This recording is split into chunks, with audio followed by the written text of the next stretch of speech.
ગીર સોમનાથથી સમાચાર વેરાવળમાં દબાણ અંગે તંત્રની મોટી કાર્યવાહી પાણીના વહેણને અવરોધીને કરાયેલા દબાણને દૂર કરવા કવાયત 4 જેસીબી 10 ટ્રેક્ટર અને ચુસ્ત બંદોબસ્ત સાથે ડિમોલેશન શરૂ પીઆઈ મામલતદાર પીજીવીસીએલની ટીમની હાજરીમાં કરાયું ડિમોલેશન ₹5 કરોડની કિંમતની કુલ 3291 ચોરસ મીટર જમીન ખુલ્લી કરાઈ ઇમરાન મહમદ ખાશાબ નામના ઈસમે 6 વર્ષથી દબાણ કર્યાનો ખુલાસો તંત્રએ દબાણ અને ડિમોલેશન અંગે વધુ કાર્યવાહી હાથ ધરી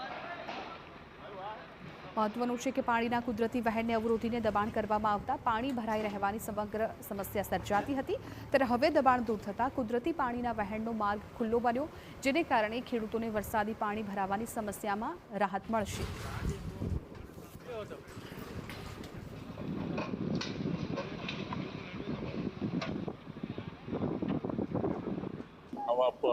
રેવન્યુ કર્મચારીની